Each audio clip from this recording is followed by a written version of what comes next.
দিনাজপুরে জমে উঠেছে লিচুর বাজার। বৈরী আবহাওয়ায় ফলন কম হওয়ায় লোকসানের শঙ্কায় চাষিরা।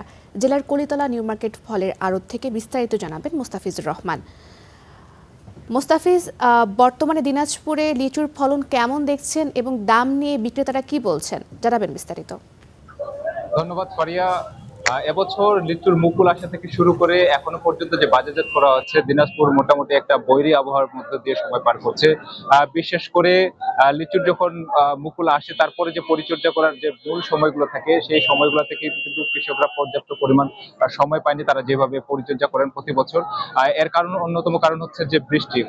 দিনের 24 ঘন্টার মধ্যে কোনো না কোনো সময়ে বৃষ্টিপাত হচ্ছে, যার কারণে তারা এই পরিচর্যা পায়নি, যার কারণে তাদের ফলন কিছুটা কম হয়েছে। আহ তারা বলছেন যে গেল বছরের তুলনায় এবছর দাম নিয়ে যতটা না চিন্তিত, তার থেকে যে বৈরী আবহাওয়া সেটি নিয়ে তারা বেশি চিন্তিত ছিল। এ কারণেই তারা কিন্তু তাদের যে খরচ, এবং কেউ কেউ যারা লিজ নিয়ে লিচু চাষাবাদ করেন, তারা কিন্তু শঙ্কা করছিলেন যে আসলে এবারে তাদের খরচ উঠবে কিনা। আহ, সেই নিয়ে তারা একটা শঙ্কার মধ্যে ছিলেন।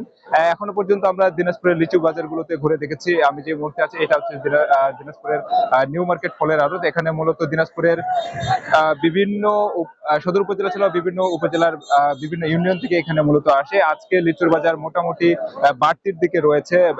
সরবরাহ কিছুটা কম থাকায় সকাল সকাল এর কারণে কিন্তু কিছুটা বাড়তি দামে বিক্রি হচ্ছে এখানকার যেসব লিচু এই চাষিরা এখানে নিয়ে এসেছেন। এবং বেলা বাড়ার সাথে সাথে যেহেতু বাইরে থেকে অনেক ক্রেতা আসেন, সেই অনুযায়ী কিন্তু লিচুর দাম বাড়তে থাকবে। তো ফারিয়া, এই ছিল দিনাজপুর থেকে লিচুর বাজারের সর্বশেষ তথ্য। মোস্তাফিজ, আপনাকে ধন্যবাদ।